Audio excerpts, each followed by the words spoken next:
Hey, welcome back. I'm Nan Ross, and this is What If, the series where we actually talk about real agile scenarios and we walk through like what you should actually do.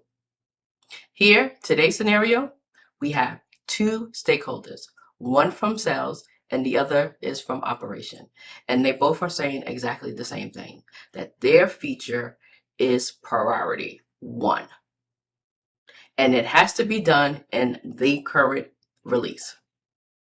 Now, what would you do? Now, you cannot build both first. Now, let's set the scene clearly. Your team has capacity for one major feature this release.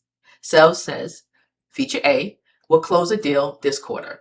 Operation say feature B will stop a manual process that is burning hours every single week. Here's the trap that most people fall into. They try to please both stakeholders. And what they'll do is they try to split the team in half or by quietly picking a side. So both of those choices eventually is going to hurt you because splitting the team means both features will either arrive late or it will be half done. And picking a side quietly just means that you had made a business decision that was never yours to make, and that one of those stakeholders is going to find out later and they're going to lose trust in you. So rule number one, do not absorb the conflict. You want to surface it. In Agile, there is only one backlog and there has one order. Item one, item two, and item three. And two items cannot both be first. I mean, that sounds obvious, but saying it out loud actually changes the whole conversation. So if you are a product owner, this decision actually belongs to you. But if you are a Scrum Master or a business analyst, your job is not to decide. Your job is to make the trade-off visible so that the right person can actually decide with clear information. Either way, the move is the same. You stop having two separate halfway conversations, and then you bring both stakeholders into one conversation. So here's what I would do. I would schedule one short meeting with both stakeholders together, not separately, together, because separate conversations are where priorities conflicts actually go to grow. And in that meeting, each stakeholders need to answer these same three questions. What happens if the feature ships now? And what happens if it waits one release? And what evidence supports that? That third question is very, very important. So watch what happens. Let's just say one of the stakeholders say, well, my feature is priority one. You know what? That's just an opinion. Now, if someone say that this feature protects a renewal worth $200,000 that closes in March, that's an evidence. And that manual process costs us 15 hours a week, that is also evidence. So once both sides can actually put real numbers and real dates on the table, the right order usually starts to reveal itself. And often one stakeholder will hear the other's case for the first time, and then it will soften on their own. Hey, quick pause before we get into the scoring model. If you like how we are breaking this down, this is exactly what I do inside the Agile Product Delivery Lab. Yes, it is my coaching program where we actually walk through how work moves from idea to production with real scenarios just like this one. So scan the QR code on the screen and book a free discovery call with me, and let's see how we can work together. The link is also in the description. Okay, now back to the stakeholders.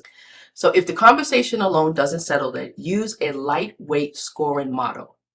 You don't need to do anything fancy.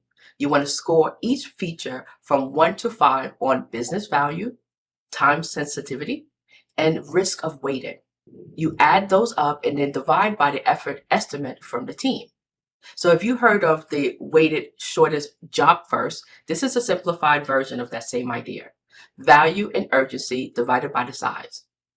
The feature with the highest score actually goes first.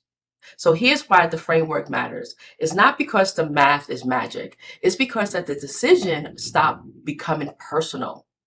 Nobody lose to a rival. A shared model made the call. Both stakeholders watched it happen, and both can explain the outcome to their own leadership. That's what protects the relationship. So last step, and people skip this all the time, close the loop in writing. One short message to both stakeholders. Here's the order. Here's why. And here's when the second release is planned. And notice that word, planned. The stakeholders who features actually come second should walk away with a real slot, not a vague promise. Feature B is targeted for the next release starting August 7th or September 7th. Keep the trust intact. You saying we'll get to it eventually is going to completely just destroy it. And one more note. Priorities are allowed to change. If the deal falls through or a manual process gets worse, bring the evidence back and return the conversation. That's not indecision. That's Agile working the way it's supposed to. So let's recap. Don't absorb the conflict, surface it. Keep both stakeholders in one room. Ask what happens if we ship now, what happens if we wait, and what's the evidence. Score it if you need to, and then communicate the decision in writing and give the second feature a real commitment. That's what I would do. What would you do? Tell me in the comments, because I know some of you actually have lived a version of this scenario that's even messier, and I want to hear it. So if this is helpful, subscribe, because every week we're going to break down another real Agile scenario just like this one, and some will even be messier. I'll see you in the next video. So before you go, one more resource for you. If you are trying to break into tech as a Scrum Master, business analyst, even a product owner, and you don't come from a technical background, that's exactly who I built the Agile Delivery Lab for. It is a coaching program where you can actually practice real delivery work. You will write user stories, you will run backlog conversation, handle messy scenarios like the one we just walked through, and we will actually learn AI as your thinking partner along the way. You will leave with real artifacts. You will have real confidence and real language for interview and the team conversation. So scan the QR code on the screen and book a discovery call with me, and let's see how we can work together. The link is also in the description too. Okay, bye.